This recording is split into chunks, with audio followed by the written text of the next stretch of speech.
बाप्पाला दुर्वा का आवडतात?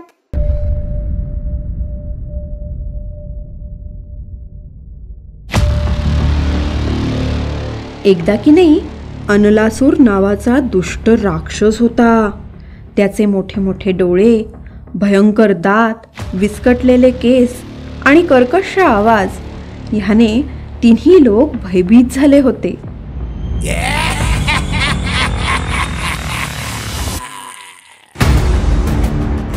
त्याच्या संपूर्ण शरीरातून भयंकर ज्वाळा म्हणजे आग निघत होती. आग.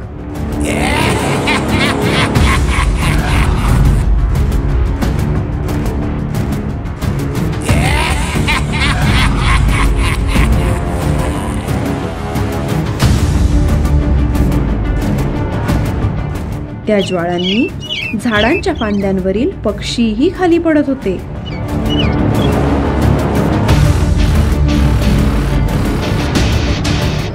जलाशय सुकून जात आणि फुले कोमेजून जात होती.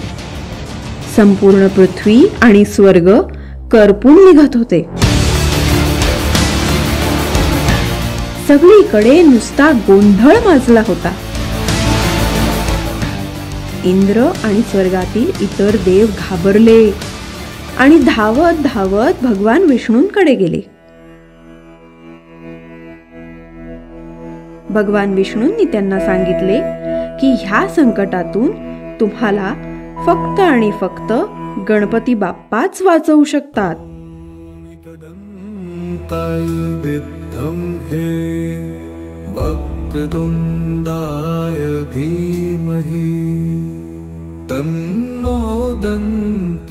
मग सर्व देवांनी गणपती बाप्पाची प्रार्थना केली. त्यांची प्रार्थना स्वीकारून बाप्पा म्हणाले, काळजी करू नका, मी या राक्षसाचा अंत करेन. आणि बाप्पा अनलासूरचा अंत करायला निघाले.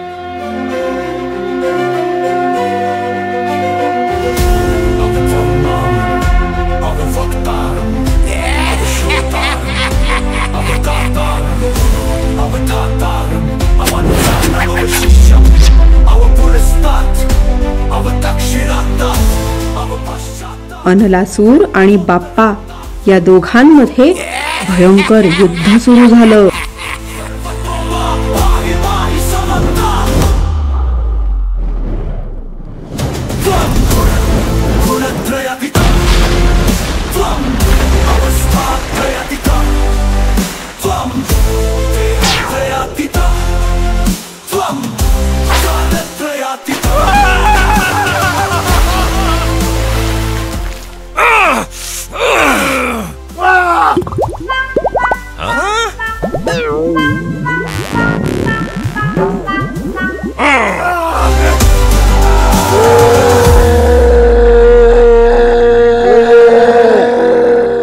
परंतु अनलासूर खूपच शक्तिशाली होता. काही केल्या हरतच नव्हता.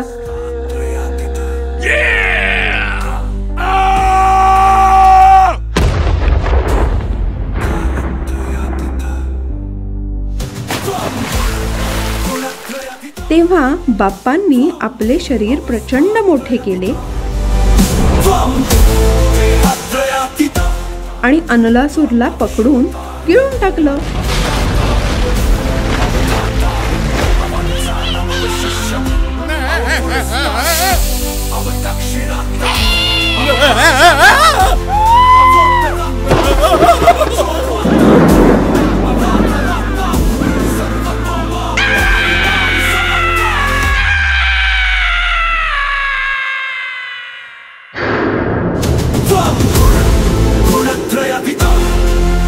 आणि अशा प्रकारे अनलासुराचा अंत झाला. सगळे देव बाप्पाचा जय जयकार करू लागले.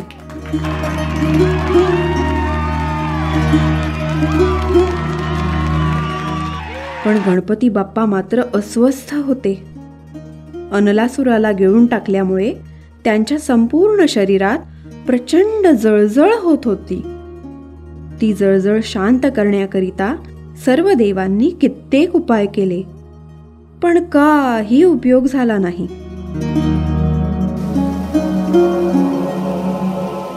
वरुण देवाने बाप्पांच्या डोक्यावर पाण्याने अभिषेक केला.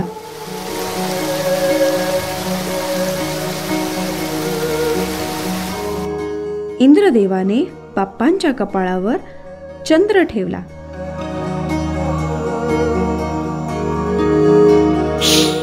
शिवजींनी बाप्पांच्या कमरेला नाग बांधला.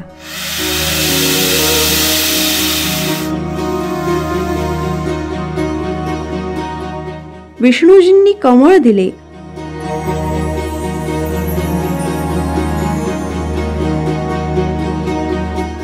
पण आग काही शांत होईना.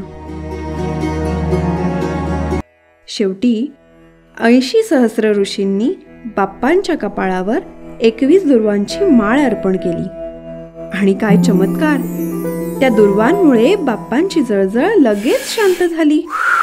त्यांना खूप बरं वाटलं. सगळ्यांना खूप आनंद झाला.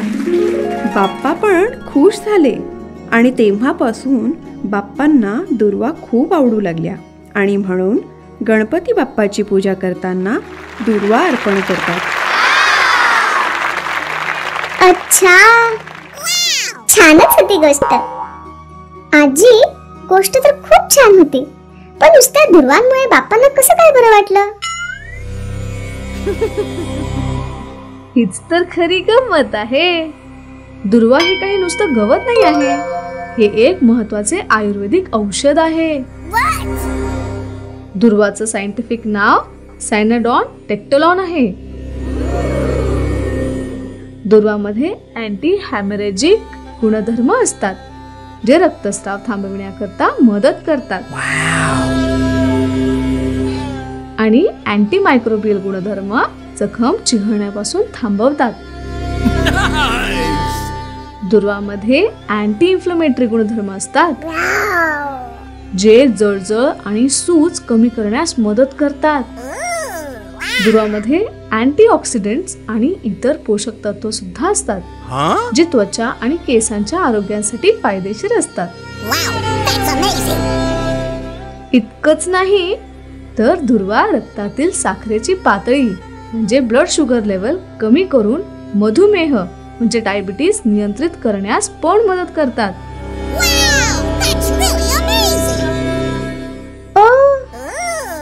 इतके सारे उपयोग आहेत दुर्वाचे. मला तर माहीतच नव्हतं. तर आता कळलं ना बाप्पाला दुर्वा का आवडतात ते. उगाच नाही त्याला विद्येची देवता म्हणत. हो, खूप खूप हुशारच आहे आमचा बाप्पा. गणपती बाप्पा मोरया. चिंतामणी बाप्पाची गोष्ट. ही गोष्ट आहे मुग्दल पुराणातली. एकेकाळी एक राजा होता. त्याचे नाव अभिजित आणि त्याची पत्नी गुणवती. त्यांच्या गुरूंनी सांगितलेल्या तपश्चर्येनंतर त्यांना एक मुलगा झाला. त्यांनी त्याचं नाव ठेवलं गण. गण अत्यंत शूर, शक्तिशाली परंतु लोभी होता. गणाने भगवान शिवाची कठोर तपश्चर्या केली.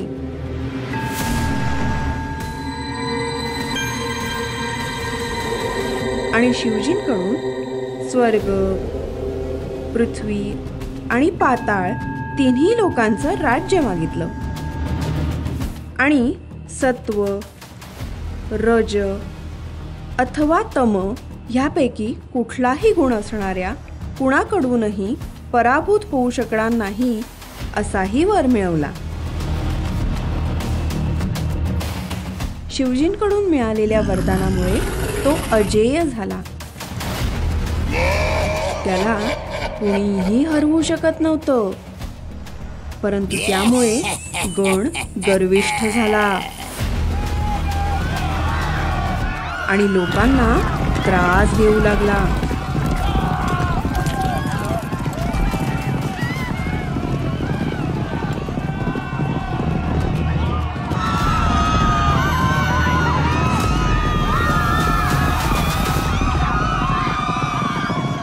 एकदा गण त्याच्या सैन्यासोबत शिकारीला गेला. खूप प्रयत्न करून सुद्धा त्याला शिकार मिळाली नाही आणि रात्र झाली म्हणून तो आसरा घेण्याकरता कपिल ऋषींच्या आश्रमात गेला. कपिल ऋषींनी त्या सगळ्यांचं स्वागत केलं आणि त्यांना भोजनास आमंत्रित केलं. कपिल ऋषींकडे इंद्रदेवांकडून मिळालेलं चिंतामणी नावाचं एक रत्न होतं. कुठलीही इच्छा पूर्ण करण्याची शक्ती होती त्या रत्नामध्ये. त्या रत्नाच्या सहाय्याने कपिल ऋषींनी गण आणि त्याच्या सैन्याला स्वादिष्ट भोजन दिलं. हे सगळं बघून गणाच्या मनात लोभ आला. या अशा बहुमूल्य रत्नाची जागा आश्रमात नाही तर राजमहालात आहे, असं म्हणून त्याने कपिल ऋषींकडून ते रत्न मागितलं. परंतु कपिल ऋषींनी त्याला विनम्रपणे नकार दिला. गणाला खूप राग आला. त्याने कपिल ऋषींकडून ते रत्न बळजबरीनं हिसकावून घेतलं आणि निघून गेला. कपिल ऋषी गणपती बाप्पाचे मोठे भक्त होते. त्यांनी रत्न परत मिळावं म्हणून बाप्पांची प्रार्थना केली. ओम एकदंताय विद्महे वक्रतुंडाय धीमहि तन्नो दन्ते प्रचोदयात्. त्या रात्री गणपती बाप्पा गणाच्या स्वप्नात आले आणि त्याला ते रत्न कपिल ऋषींना परत कर अथवा तुझ्या कर्माची फळं भोगण्यास तयार हो म्हणून सांगितलं. परंतु गण रत्न परत करायचं सोडून उलट सैन्य जमा करून कपिल ऋषींच्या आश्रमावर हल्ला करण्यास निघाला. त्याच्या वडिलांनी त्याला थांबवण्याचे खूप प्रयत्न केले आणि रत्न परत करण्यास सांगितले. परंतु गणाने त्यांचे अजिबात ऐकले नाही.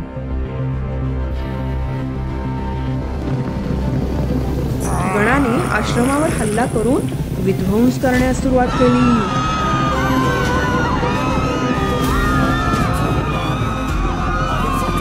तेव्हा गणपती बाप्पा तिथे प्रकट झाले.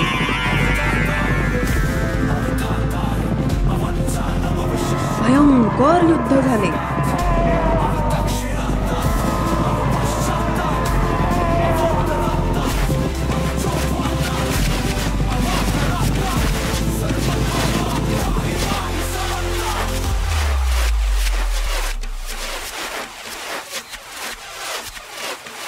गणपती बाप्पांनी गणाच्या संपूर्ण सैन्याचा नाश केला.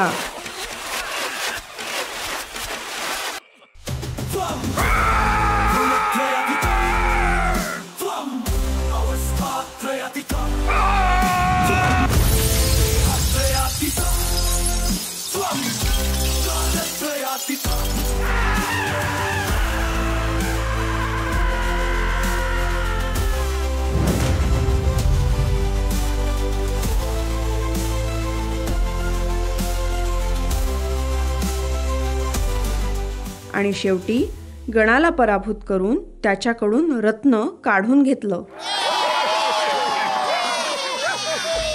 आणि कपिल ऋषींना परत केलं.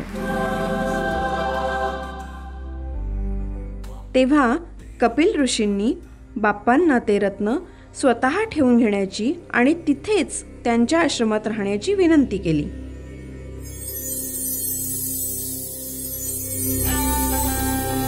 आणि तेव्हापासून गणपती बाप्पा तिथेच राहिले. पुढे त्या ठिकाणी कपिल ऋषींनी गणपती बाप्पांच्या मूर्तीची प्राणप्रतिष्ठा केली. आणि अशी आहे चिंता हरणाऱ्या, जे चिंतील ते देणाऱ्या आणि चिंतामणीची रक्षा करणाऱ्या थेऊर येथील चिंतामणी मंदिराची गोष्ट. बाप्पा आणि चंद्र.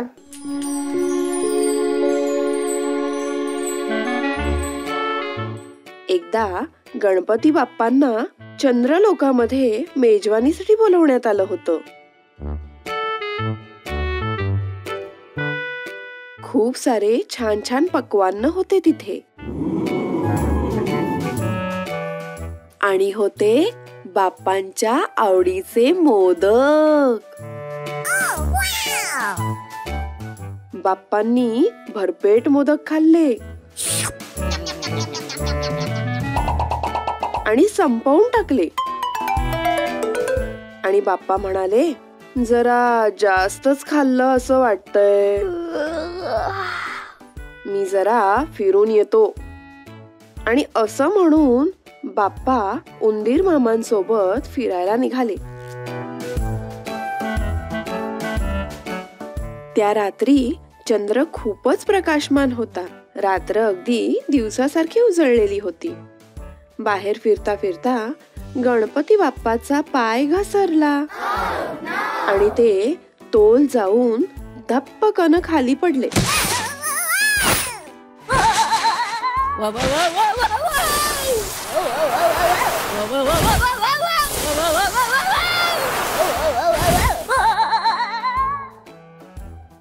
हे सगळं चंद्रानं बघितलं आणि बाप्पांची झालेली फजिती पाहून तो जोर जोरात हसू लागला.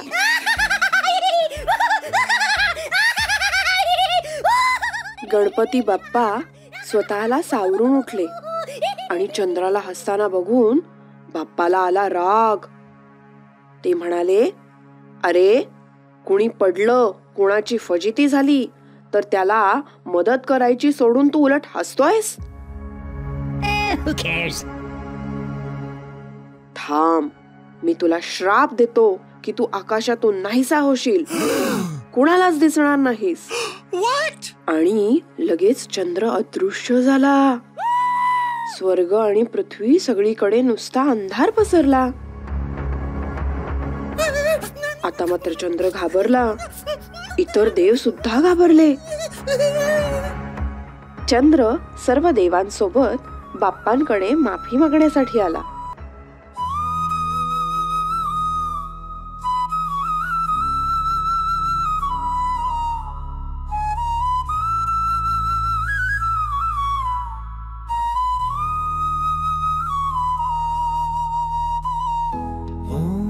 एकदन्ताय विद्महे वक्रतुण्डाय धीमहि तन्नो दन्ते प्रचोदयात्.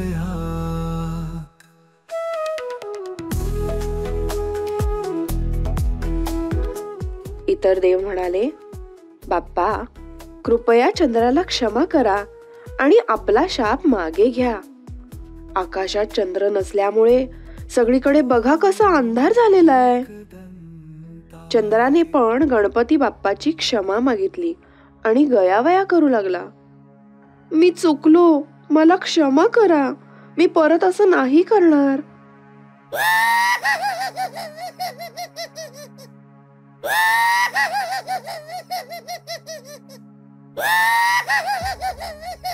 बाप्पांना त्याची दया आली. त्यांनी थोडा विचार केला आणि म्हणाले, ठीक आहे, मी तुला क्षमा करतो, पण मी शाप तर मागे घेऊ शकत नाही, म्हणून दुसरा उपाय देतो. आतापासून तू दररोज रात्री तेजाने चमकणार नाहीस, तर तू दर रात्री आकाराने कमी कमी होशील आणि एक रात्री तू आकाशातून पूर्णपणे अदृश्य राहशील. पुढच्या रात्रीपासून दर रात्री थोडा थोडा मोठा होत एका रात्री करता परत आकाराने पूर्ण होऊन तेजाने चमकशील. चंद्र आणि सगळे देव गणपती बाप्पा समोर नतमस्तक झाले आणि चंद्र आकाशात पुन्हा परतला. तेव्हापासून दर पौर्णिमेच्या रात्री आकाशात चंद्र पूर्ण दिसतो आणि त्यानंतर दर रात्री थोडा थोडा आकारानं कमी होत 15 दिवसांनी म्हणजे अमावस्येच्या रात्री आकाशातून पूर्णपणे अदृश्य होतो.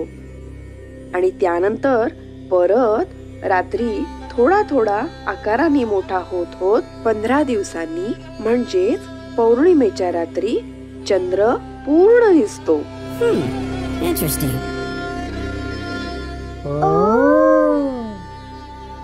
आणि अशा प्रकारे गणपती बाप्पामुळे आपल्याला दिनदर्शिका म्हणजेच कॅलेंडर मिळालं.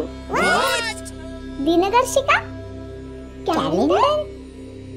आपण जे कॅलेंडर रोज वापरतो ते इंग्लिश कॅलेंडर सन 1873 मध्ये ब्रिटिश राजवटीमध्ये भारतात लागू करण्यात आलं. पण त्या अगोदर आपण कालगणनेकरिता म्हणजेच दिवस मोजण्याकरता भारतात हिंदू कॅलेंडर वापरायचो. त्याला आपण पंचांग म्हणतो. That's really interesting. Hindu calendar म्हणजेच पंचांग हे चंद्रमान आहे. म्हणजेच चंद्राच्या गतीवर अवलंबून आहे. ते कसं काय? अमावस्येनंतर पौर्णिमेपर्यंत चंद्र रोज थोडा थोडा मोठा होत जातो की नाही? त्यामुळे रात्र सुद्धा रोज थोडी थोडी उजळ होत जाते. म्हणून अमावस्येपासून पौर्णिमेपर्यंतच्या या 15 दिवसांना शुक्ल पक्ष म्हणतात. शुक्ल म्हणजे पांढरा, उजळ किंवा ब्राईट. आणि पौर्णिमेपासून अमावस्येपर्यंत चंद्र दररोज लहान होत जातो. त्यामुळे रोज रात्री अंधार वाढत जातो. म्हणून पौर्णिमेपासून अमावस्येपर्यंतच्या 15 दिवसांना कृष्ण पक्ष म्हणतात. कृष्ण म्हणजे काळा किंवा डार्क. आणि अमावस्येनंतरच्या किंवा पौर्णिमेनंतरच्या पहिल्या दिवसाला प्रतिपदा म्हणतात आणि दुसऱ्या दिवसाला द्वितीया. तर अशा प्रकारे पहिला दिवस प्रतिपदा, दुसरा दिवस द्वितीया, तिसरा दिवस तृतीया, चौथा दिवस चतुर्थी, पाचवा दिवस पंचमी, सहावा दिवस षष्ठी, सातवा दिवस सप्तमी, आठवा दिवस अष्टमी, नववा दिवस नवमी, 10वा दिवस दशमी, 11वा दिवस एकादशी, 12वा दिवस द्वादशी, 13वा दिवस त्रयोदशी, 14वा दिवस चतुर्दशी आणि 15वा दिवस पौर्णिमा किंवा अमावस्या. अच्छा. अशा प्रकारे अमावस्येपासून पौर्णिमेपर्यंत 15 दिवसांचा शुक्ल पक्ष आणि पौर्णिमेपासून अमावस्येपर्यंतचा 15 दिवसांचा कृष्ण पक्ष अशा 30 दिवसांचा मिळून होतो एक मास म्हणजे महिना. असे 12 मास म्हणजे 12 महिने मिळून एक पूर्ण वर्ष. या 12 मासांची नावं माहिती आहेत का तुम्हाला? चैत्र, वैशाख, ज्येष्ठ, आषाढ, श्रावण, भाद्रपद, अश्विन, कार्तिक, मार्गशीर्ष, पौष, माघ, फाल्गुन. अगदी बरोबर. मग जर आता मी तुम्हाला सांगितलं की आपल्याकडे भाद्रपद शुक्ल चतुर्थीला गणपती बाप्पा येणार आहेत, तर म्हणजे कुठला दिवस सांगा पाहू? भाद्रपद शुक्ल चतुर्थी म्हणजे भाद्रपद महिन्याच्या शुक्ल पक्षातला चौथा दिवस, म्हणजेच अमावस्येनंतरचा चौथा दिवस. शाबास, अगदी बरोबर. मग आता कळलं का चतुर्थी म्हणजे काय असतं ते? गणपती बाप्पा मोरया.